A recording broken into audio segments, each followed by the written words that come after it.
histórico de uma sociedade diferenciada. É a Terra Sem Males.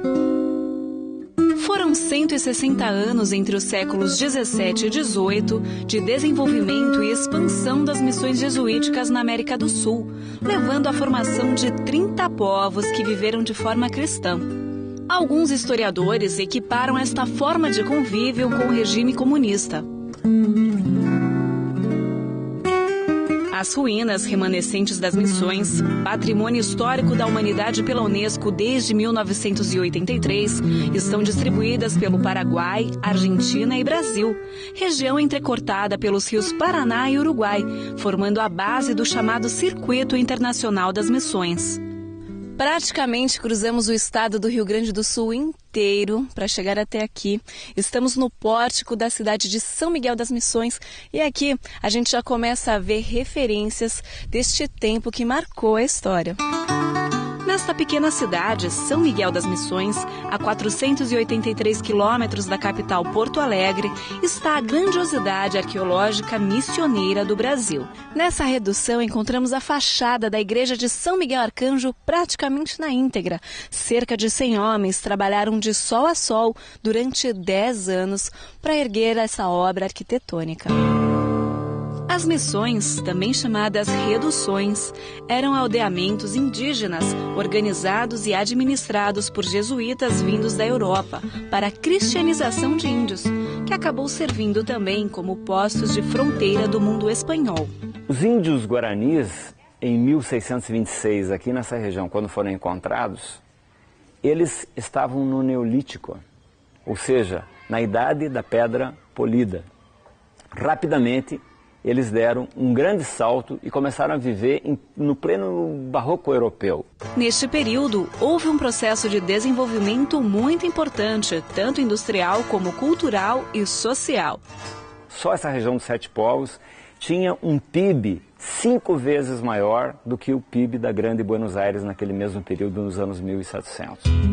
Muitos elementos da tradição do Rio Grande do Sul têm sua origem na convivência entre jesuítas e índios guaranis. Ficou o jeito de ser das pessoas, o que os guaranis chamam de nenderecô, né? Então, o jeito de ser, o modo de ser. O povo guarani está vivo, não só na aldeia, mas também está vivo nas pessoas, está vivo no bairro, na vila, nos pobres do sul do Brasil. Está também, como herança nossa, todo aquele período, o gado, que fez toda a economia do Rio Grande do Sul, que fez as charqueadas no Rio Grande, que fez o tropeirismo no Brasil. Ficou também o churrasco, que é exatamente daquele mesmo gado, introduzido em 1634 pelos jesuítas, e que o jesuíta não admitia que os índios comessem aquela carne crua, e que obrigava eles a colocar num espeto, passar no fogo e comer. E ali nasce o churrasco do gaúcho.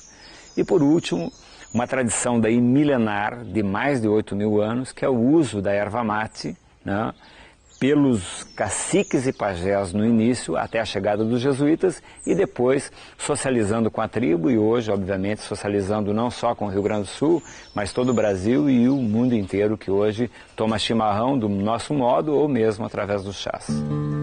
Esta civilização também deixou marcas nas artes. Os padres trouxeram seus conhecimentos europeus e, junto com os índios, criaram obras que passaram para a história como arte missioneira, com estilo próprio. Próximo à igreja São Miguel Arcanjo fica o museu projetado por Lúcio Costa, abrigando peças de arte sacra produzidas na época. Repare no barroco com feições indígenas.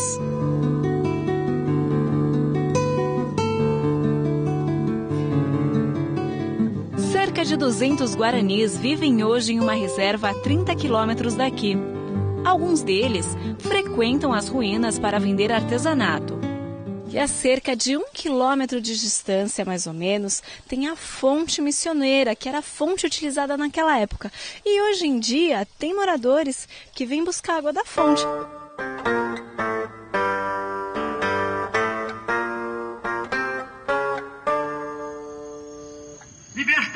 Serena terra. Ao anoitecer, um espetáculo de som e luz conta a história das missões desde seu surgimento até o seu fim. Fim este que se deu com a expulsão dos jesuítas e um massacre de milhares de índios pelas coroas espanhola e portuguesa. A nossa viagem continua. De São Miguel das Missões, vamos para Porto Xavier, localizada às margens do Rio Uruguai. Nós acabamos de sair de Porto Xavier, no Rio Grande do Sul. Vamos chegar a São Xavier, já na Argentina, para conhecer as ruínas de San Inácio.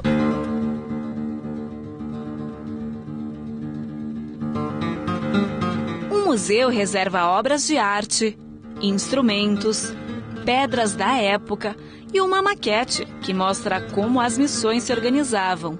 É realmente impressionante a perfeição. Bueno, estas son las ruinas de San Ignacio de Loyola Miní. Formó parte de 30 conjuntos jesuíticos que fueron fundados en esta región. Hubo 11 misiones, por eso la provincia se llama así, misiones. 4 en la provincia de Corrientes, 8 en el Paraguay y 7 en Brasil.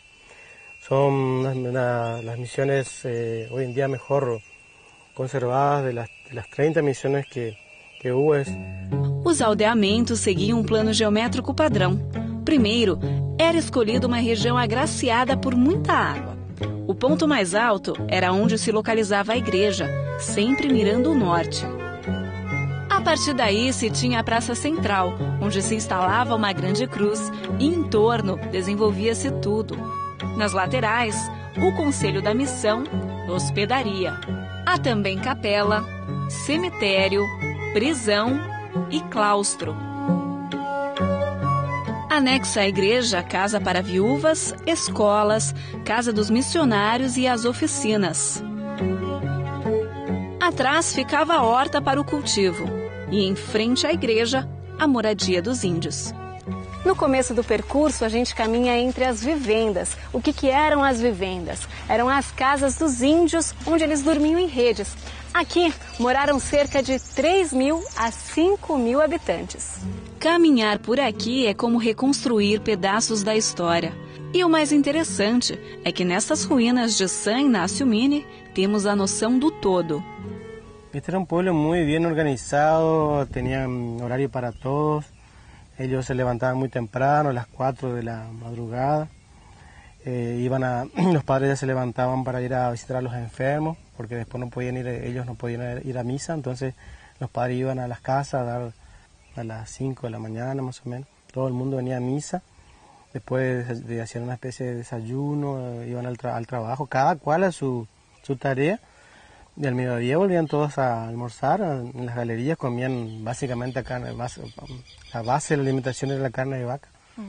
Y después tenían un tiempo para tomar mate, tocar sus instrumentos musicales, pues iban otra vez al trabajo, después también cenaban y todos iban a dormir. A las 8 de la noche iban a dormir todos. As missões jesuíticas deixaram um valioso legado. Mistérios que criam dúvidas e impressionam. Marcas na história que inspiram.